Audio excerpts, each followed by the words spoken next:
มีการลำลองโหลไลจู้ด้วยถ่อมตั้งในค่ะด้วยวันหลีนะหาวันหลีดีแต่มีลองคืนเยอะ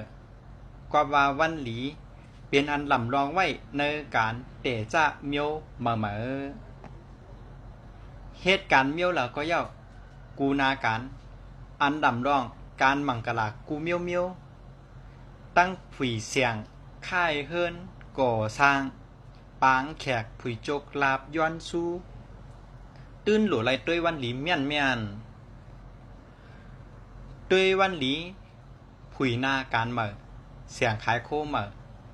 ด้วยวันหลีคืนเฮิรนเหมอแต่จะเข้าอยู่เหมอด้วยวันหลี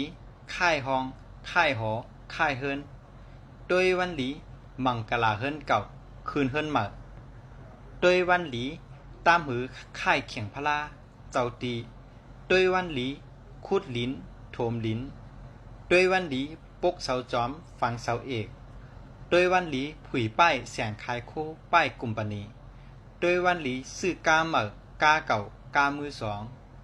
ด้วยวันหลีเฮ็ดปล่อยปางแขกกินแขกแต่งงานด้วยวันหลีลงลายมือในผืนหลีกกบกู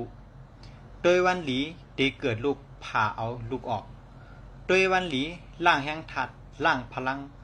ด้วยวันหลีอันลำลองตึกมีแทงตั้งน้ำเขาเฮ็ดเมียวเหลอเฮเตียดโตหลวปึงอิงวันหลีตีกึ่งอับในวันเดตั้งวันมีแหงถัดตีหลีแหละตีอ่ำหลีนั้นอ่ำเหมือนกันค่ะอ๋อป้าเจอเคยตึงป่างจู้ด้วยวันหลีตีมีมังกลากับสืบมาได้ตีข้าเฮาปอสลาเดินหลีเมืองไทย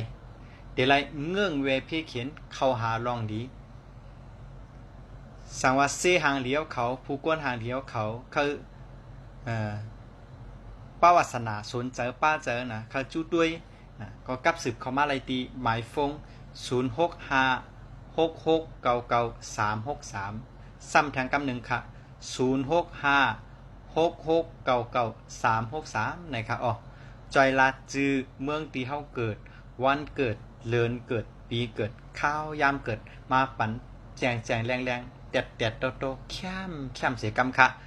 ยอก็ผมบ้าตั้งเฮเลยห่างเฮียนไว้ขอถามนั่นเต็มทนมุนจะไว้เสียกำค่ะ